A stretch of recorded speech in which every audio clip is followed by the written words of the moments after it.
Bismillahirrahmanirrahim. Alhamdulillah nahmaduhu wa nasta'inuhu wa nastaghfiruhu wa natubu ilayh wa na'udzu billahi min shururi anfusina wa min sayyiati a'malina. Man yahdihillahu fala mudilla lahu wa man yudlil fala hadiya lahu. Asyhadu an la ilaha illallah wahdahu la syarika lah wa asyhadu anna Muhammadan abduhu wa rasuluh. Allahumma rabbi shrah li sadri wa yassir li amri wahlul 'uqdatam min lisani yafqahu qawli, amma ba'd. Alhamdulillah, pada pagi ini kita dapat untuk menyambung lagi insya-Allah perbincangan dalam surah Al-Mudaththir ini, yang banyak sekali insya-Allah perkara yang amat menarik yang diketengahkan oleh Allah Subhanahu Wa Taala melalui ayat-ayat dalam surah ini yang menjelaskan tentang sikap manusia dalam berhadapan dengan ayat-ayat Allah Subhanahu Wa Taala, wahyu Allah Subhanahu Wa Taala dan Rasulnya yang menyampaikan mesej daripada Allah Subhanahu Wa Taala kepada manusia. Semalam kita telah sebut tentang dalam blok ayat 11 hingga 17, Allah Subhanahu Wa Taala menyatakan kepada Rasul, Dharni wa man khalaqtu wahida, biarkan aku yang bertindak terhadap mereka-mereka yang dulunya aku telah cipta mereka bersendirian saja, kan. Manusia ni datang ke dunia sebenarnya bersendirian saja, tapi apabila mereka telah diberi kekayaan yang banyak, harta yang banyak, anak-anak yang selalu mengiringi dia, kan. Sebab ini adalah puncak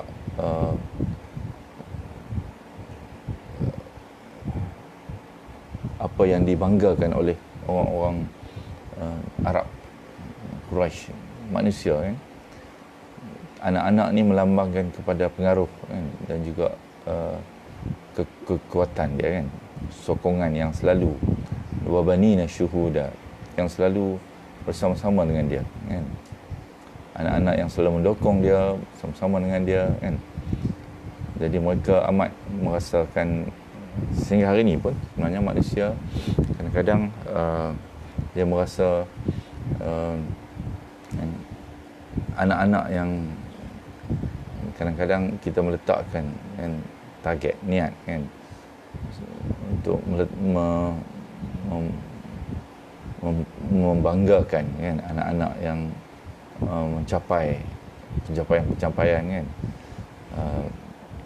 Jadi Allah Subhanahu Wa Taala menjelaskan sebenarnya manusia datang dulu bersendirian saja.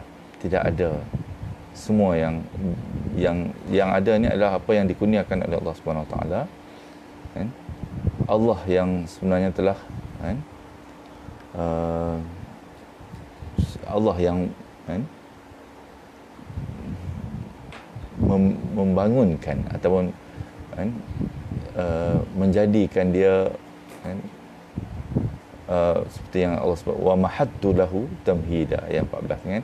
Allah lah yang telah menyusun perjalanan dia tu, kan, setahap demi setahap, setingkat demi setingkat, sehinggalah dan menjadikan perjalanan dia untuk sampai ke tahap yang dia ada itu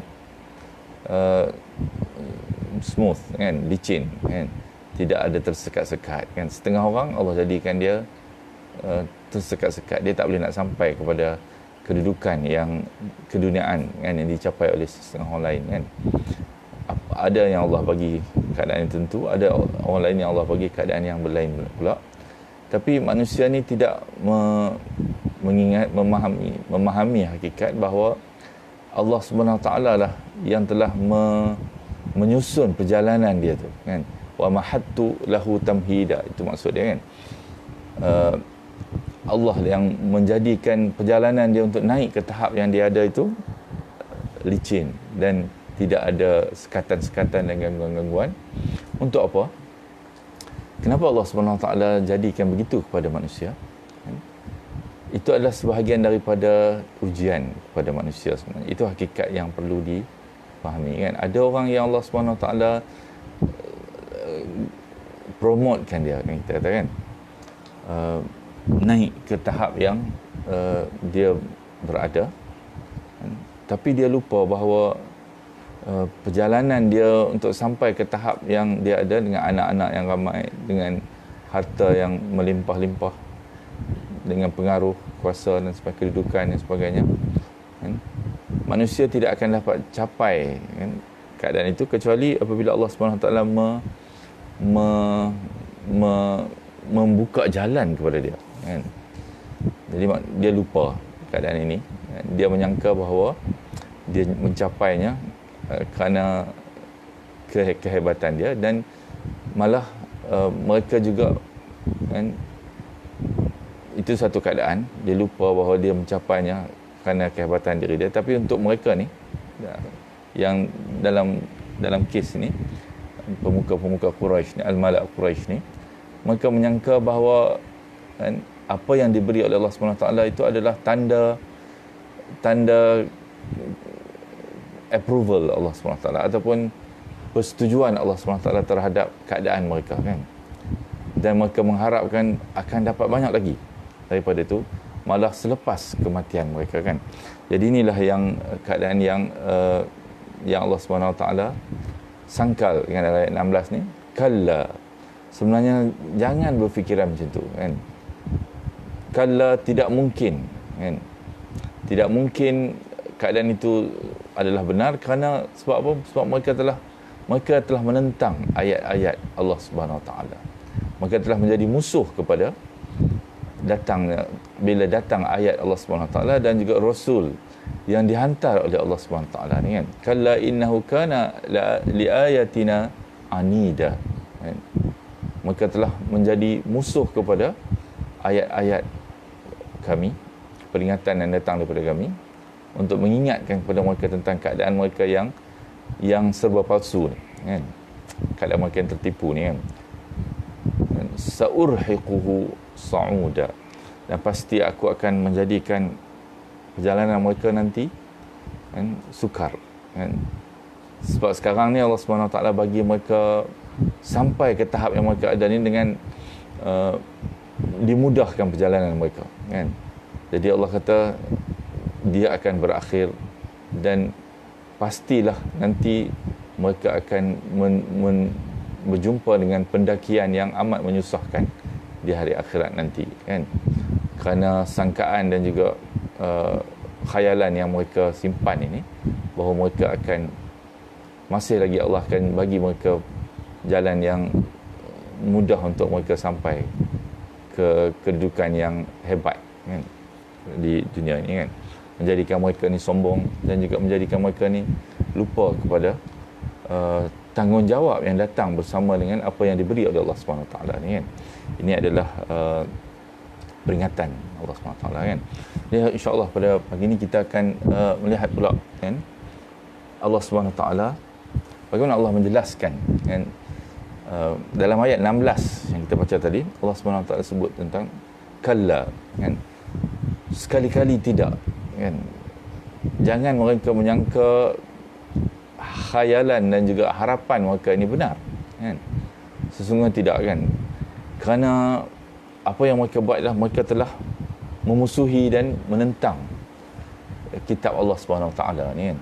Wahyu Allah Subhanahu Wa Taala. Apa yang dibuat oleh manusia apabila dia menentang sesuatu yang sebenarnya hebat, kan. Satu yang benar, amat benar, satu yang mempunyai nilai yang amat tinggi.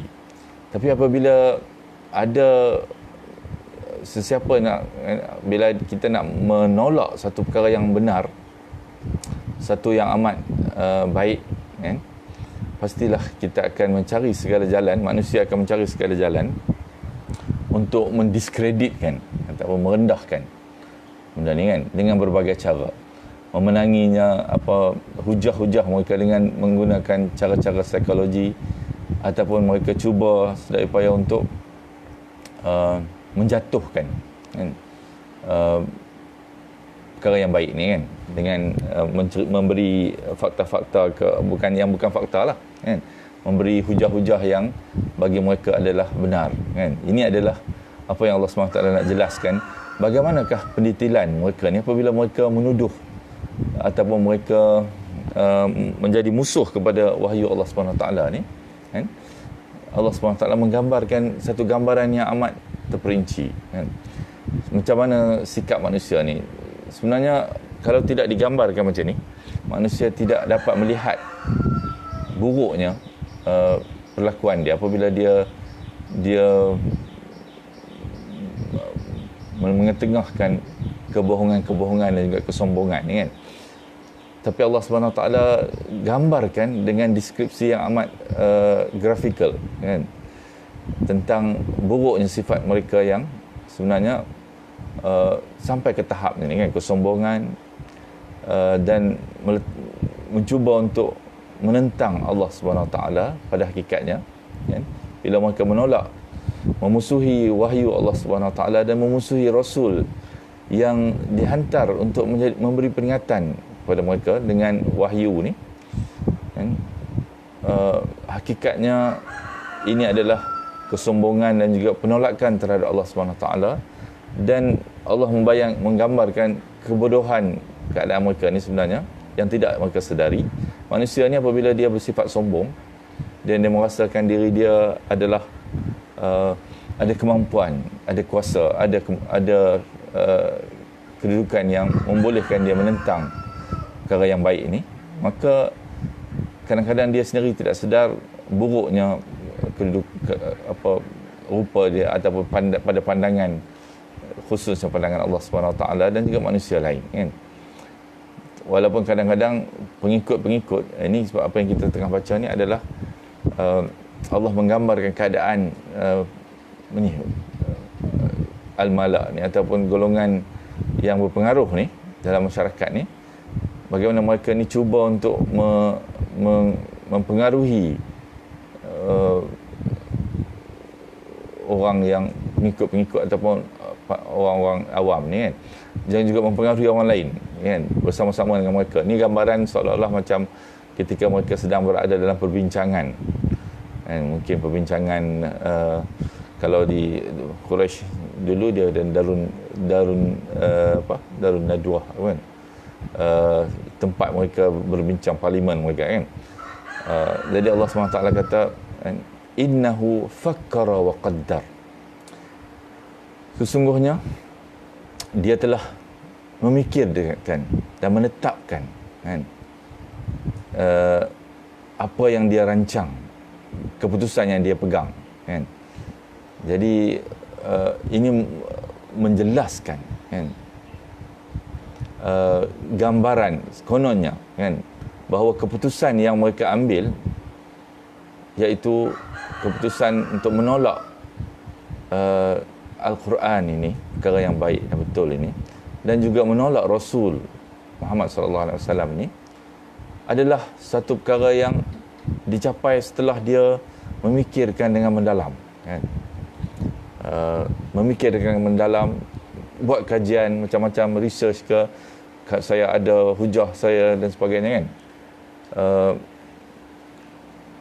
Dan mereka mengambil sikap menolak ni datang daripada penelitian yang mendalam. Dia bukan sahaja sebab benci kepada Muhammad ke, ataupun sebab saya tak suka kepada wahyu. Saya tidak ada macam itulah lebih kurang. Saya tidak ada apa-apa masalah peribadi kan.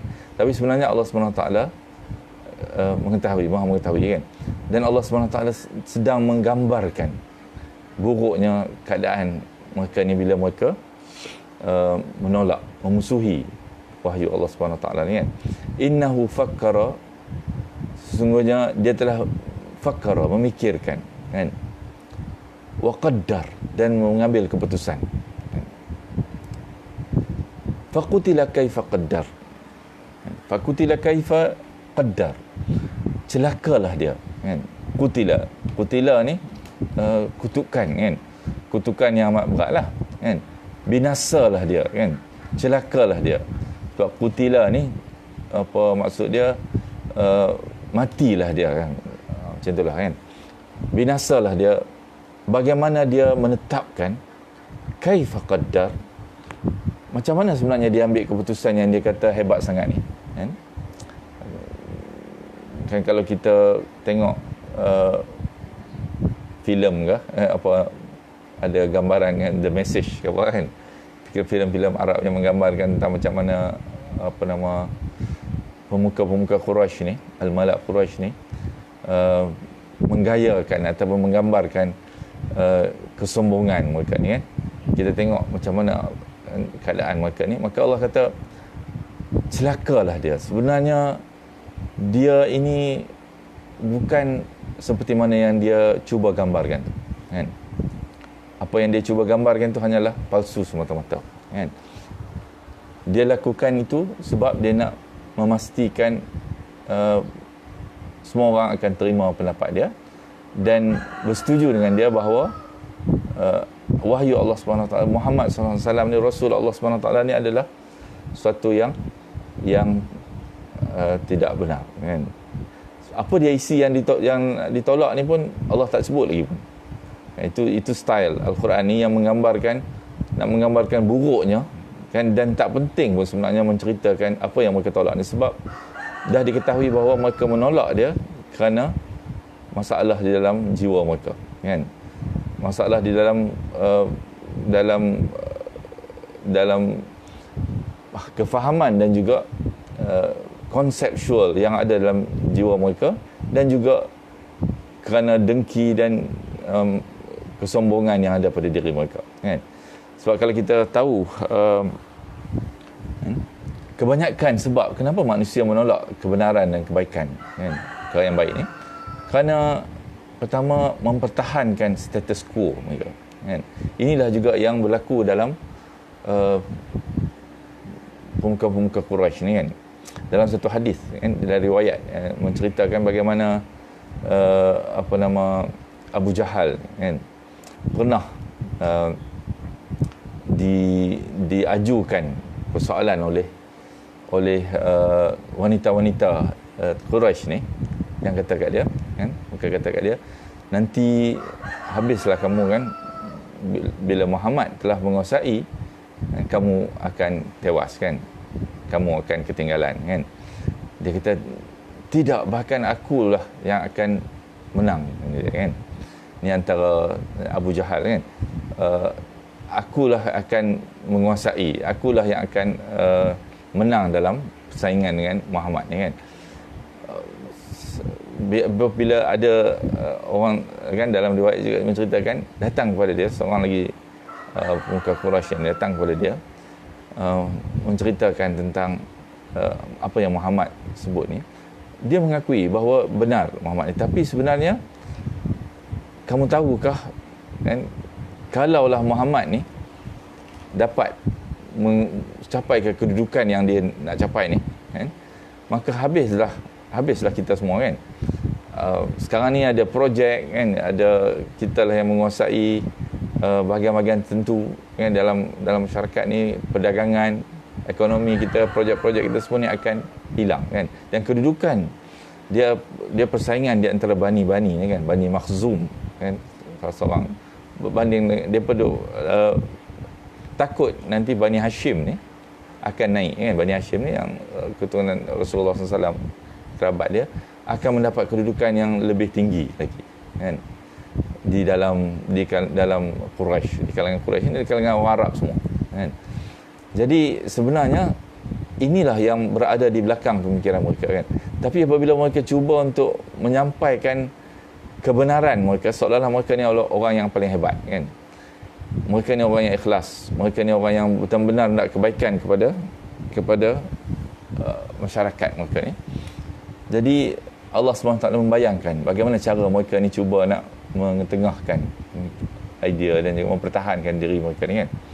Jadi Allah kata faqutila kaifa qaddar, celakalah dia kan, qutila, bagaimana dia telah menetapkan sebenarnya kan, thumma qutila kaifa qaddar, Dua kali Allah Subhanahu Wa Taala menyatakan kutukan dia keras ni kan. Sekali lagi celakalah dia. Bagaimana dia menetapkan sebenarnya kan? Apa yang kenapa Allah Subhanahu Wa Taala menceritakan perkara ni dalam ayat-ayat Al-Quran ni? Dia ada beberapa sebab kan. Ada dua sebab yang besar kan kita nak faham kan. Pertama, menjelaskan kepada Rasul kan, biarkan mereka ni kan, kerana mereka ni sebenarnya tak ada apa-apa. Biar aku sendiri yang akan berhadapan dengan mereka. Allah Subhanahu Wa Taala sendiri yang akan menghadapi mereka. Sebab itulah kita tengok dalam riwayat menjelaskan bahawa orang pemimpin Quraisy ni berapa kali mereka berjumpa, berbincang macam mana nak menghadapi Muhammad kan, dan juga Al-Quran yang turun. Sebab mereka tak boleh nak cari sebab dah. Apakah Al-Quran ni sebenarnya kan? Adakah dia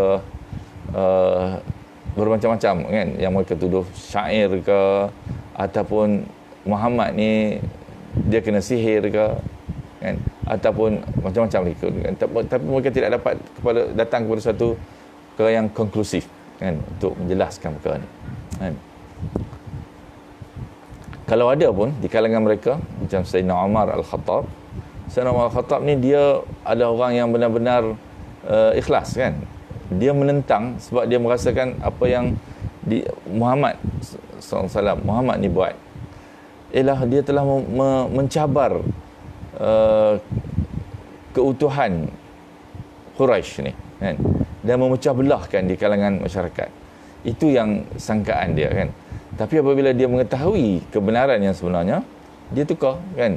Orang yang macam ni dia menolak atas sebab yang dia sangka benar, tapi dia ikhlas dengan sebab dia. Tapi apa yang Allah bayangkan kepada pemimpin Quraisy yang lain ni, mereka ni menolak walaupun mereka mengetahui kebenaran itu ada dengan wahyu Allah dan juga Rasul Allah Subhanahu Taala, tapi mereka menolak kerana mempertahankan kedudukan mereka dan juga kesombongan mereka ni kan. Jadi Allah Subhanahu Taala jelaskan kan. Setakat ni Allah tak cerita lagi apa yang mereka dok tolak ni sebenarnya kan. Sebab nak menceritakan buruknya sifat mereka ni, dan juga mereka ni sebenarnya tidak penting apa yang mereka nak tolak tu, sebab mereka memang menolak walaupun apa yang dibawa oleh Rasul dan juga wahyu Allah SWT ni, pasti mereka akan tolak kan. Sebab tu Allah tak cerita lagi pun kan, akan diceritakan nanti, kita akan sampai kan. Jadi Allah kata thumma nadhar. Ini menjelaskan pula kan, tadi menjelaskan bagaimana mereka mempertahankan bahawa mereka sampai kepada keputusan ni setelah mereka mengkaji dan memikirkan, reflection kan. Saya ada research di belakang saya macam itulah yang mendokong kan. Tapi Allah SWT mengetahui apa yang sebenarnya berada dalam jiwa manusia ni kan. Kemudian ketika mereka nak menyatakan pendapat mereka ni, mereka nyatakan dengan penuh kesombongan kan. Thumma nazar, kemudian dia merenung, memikirkan kan. Allah bayangkan apa yang mereka buat. Sebenarnya mereka seolah-olah macam dia berfikir dengan mendalam kan. Ketika nak menyampaikan pendapat mereka ni, dengan harapan semua akan sokong apa yang mereka ketengahkan ni kan. Allah nampakkan gambaran grafikal mereka ni. Thumma nazar, kemudian dia menunjukkan seolah-olah dia memikirkan dengan memerhati, melihat kan. Thumma abasa wa basar, lalu dia berwajah, bermasam muka dan menunjukkan muka dia kan, pandangan yang tidak suka kan, yang benci kepada apa yang dia cuba tolak ni kan. Seolah-olahnya kan, dia serius yang sekarang ni nak menyatakan kan. Dan inilah gaya sebenarnya orang-orang yang sombong dan orang-orang yang menolak kebenaran, kebaikan. Tapi kalau Allah tak cerita macam ni, dia tak nampak. Manusia ni dia selalunya dia tak nampak. Orang yang sombong ni dia tak nampak pada apa yang dia sedang ketengahkan, bagaimana buruknya keadaan dia kan. Tapi Allah SWT menunjukkan dalam Al-Quran, bila turun ayat ni, dia juga sampai kepada mereka ni kan. Ada pendapat yang menjelaskan ni adalah Al-Walid bin Mughirah kan. Al-Walid inilah yang antara paling kuat sekali menentang Rasul di dalam dalam parlimen Quraisy ni kan. Tapi sebenarnya sebab itu tidak disebut nama, Allah tak sebut siapa-siapa pun. Kalau Allah, ada ketika Allah sebut kan Abu Lahab kan, tabbat yada abi lahabin wa tab. Tapi yang ni Allah tak sebut siapa, sebab dia lebih betul benar adalah pendapat yang mengatakan ini merangkumi semua pemuka-pemuka Quraisy ni kan. Jadi bila diturunkan ayat ni, mereka jadi semakin marah kan. Sebab Allah SWT seolah-olah macam video kan mereka ni ketika muka mereka duk buruk sangat ni, kelakuan mereka ni, dan tunjukkan balik kepada mereka kan. Seolah-olah macam itulah kan. Thumma abasa wa basar. Lalu mereka berwajah masam kan, abasa wa tawalla kan, kita baca dalam surah tu. Wa basar, dan juga membuat muka kan, muka kebencian kan. Thumma adbara wastakbar. Kemudian mereka berpaling kan, dan menyombongkan diri kan, dalam keadaan yang amat sombong kan. Berpaling daripada dari, yang dia bukan berpaling daripada kebenaran tu kan, tapi ini adalah gambaran grafikal dan benar-benar berlaku, berpaling daripada manusia ni. Dan juga seolah-olah macam aku dah kata dah, aku tak setuju kan, aku dah kata ni buruk macam itulah kalau orang Kedah kan. Dan dia menjadi bertambah sombong kan, gaya yang amat sombong kan. Kemudian setelah Allah bayangkan ini, setelah tangkap video mereka ni bukan macam tu kan, barulah Allah SWT menjelaskan apa yang mereka tolak ni sebenarnya kan. Faqala, lalu dia berkata, in hadza illa sihrun yu'thar. Ini hanyalah sihir yang dipelajari daripada orang-orang yang dahulu kan. Inilah poin yang akhirnya mereka mengambil keputusan kan, daripada banyak-banyak kan. Ada dalam riwayat menjelaskan cerita ni kan, bagaimana mereka duk bincang kan, apa dia sebenarnya Quran ni kan, bunyi yang hebat kan. Dalam hati kecil mereka tahu ini bukan mentera-mentera ke, ini bukan syair. Sebab semua syair ni telah kan, kalau kita tengok dalam riwayat apa dia kata, banyak juga orang yang syair, penyair sebelum ni, tapi tidak jadi macam Muhammad ni kan. Begitu juga ada juga orang yang hendak kepada agama kan, Warqah bin Naufal dan sebagainya, tapi mereka ni tidaklah seperti Muhammad ni kan. Muhammad ni kalau kita biarkan, dia pasti akan mempengaruhi orang lain, sebab apa yang dia cakapkan ni adalah satu perkara yang hebat kan. Tapi mereka habis fikiran nak menjelaskan apa dia sebenarnya kan. Akhirnya mereka mengambil keputusan kan, bahawa kita katakan ini adalah sihir sebenarnya yang dipelajari daripada orang-orang dahulu. Sebab itulah apabila manusia cuba menentang, mereka hantar wakil mereka kan, untuk bertemu dengan Rasulullah SAW, dia speechless kan, tak boleh nak kata apa-apa kan. Akhirnya menerima bahawa ini adalah bukan daripada manusia, ini daripada Allah SWT. Ini sebab kata-kata yang keluar pada ketika itu kan, kalau kita bayangkan sekarang ni, mungkin sebab kita baca, kita diajar daripada kecil kan, tidak ada siapa yang boleh menyatakan kan bahawa nanti akan hancurnya alam ini, akan terbelah langit kan. Ini semua adalah perkara-perkara yang hebat kan, yang di luar pemikiran manusia, yang seolah-olah datang daripada mimpi kan, macam tu kan. Tapi mimpi ni dia tidak macam mimpi biasa. Mimpi biasa ni tidak kohesif, dia tidak koheren kan, dia merapu kan, dia cuma gambaran-gambaran yang datang dalam fikiran manusia yang tidak jelas kan, apa yang nak dibawa kan, tidak koheren. Tapi apa yang disebut dalam ayat-ayat yang dibaca oleh Muhammad ni amat koheren kan, amat tersusun, bahasanya indah kan. Dia bukan datang daripada orang yang mimpi kan. Jadi bukan mimpi, bukan juga syair. Syair biasa ni tak boleh sampai macam ni, sebab syair biasa ni dia hanya menceritakan apa yang ada di bumi ni saja kan, perasaan manusia dan sebagainya. Dia tak boleh cerita benda-benda yang gaib, yang hebat-hebat macam ni kan. Nanti akan diseksa orang-orang yang menolak peringatan Rasul ni, dengan dibelenggu tengkuk mereka, ditarik di dalam syurga, di dalam neraka kan, neraka pula akan menderam dengan suara yang amat menakutkan. Semua gambaran ini adalah gambaran yang tidak dapat dibawa oleh penyair-penyair biasa, kan. Sebab itu ini adalah akhirnya mereka kata ini sihir, kan. Tapi akhirnya sihir pun tidak begitu, kan. Sihir ni dia tidak boleh, mereka juga amat mengetahui bahawa sihir ni dia tidak jadi macam tu, kan. Dia bukan perkataan-perkataan yang macam tu, kan. Dia bukan mentera-mentera, kan. Sebab mereka kata ni mentera-mentera yang akan memukau manusia, kan. Orang yang dengar Al-Quran ni dia bukan terpukau macam orang yang kena pukau dengan sihir, kan. Tapi dia kagum, kan. Dia menjadi kagum dan menjadi terpaksa mengakui ini adalah satu perkara yang hebat, kan.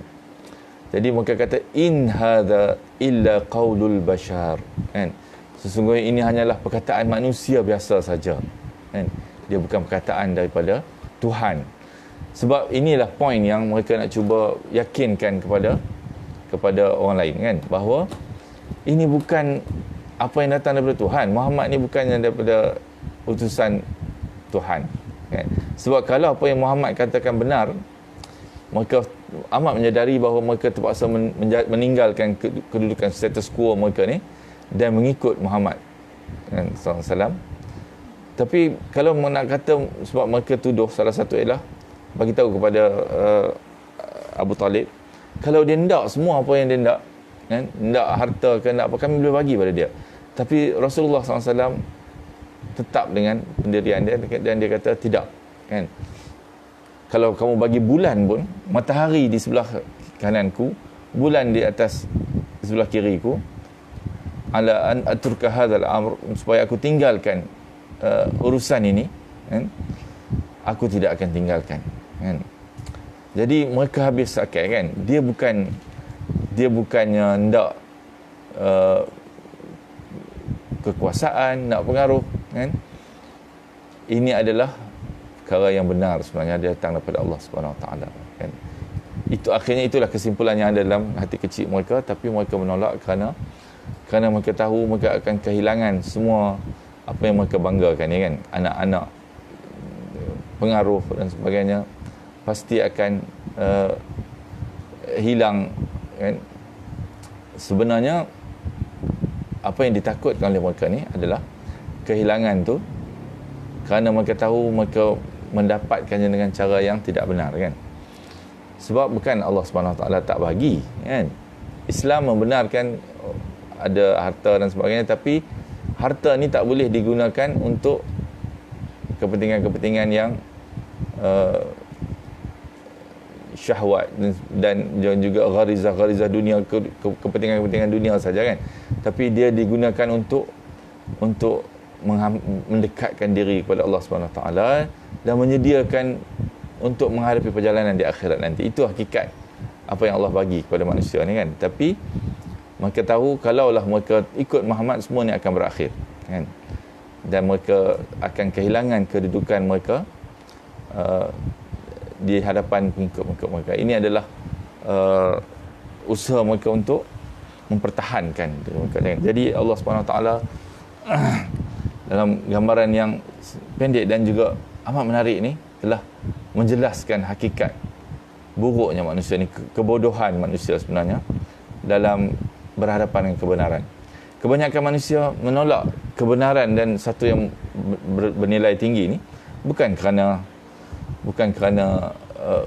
perkara itu tak benar, tapi inilah hakikat dia, kerana kesombongan dia mempertahankan kedudukan yang dia ada, kan.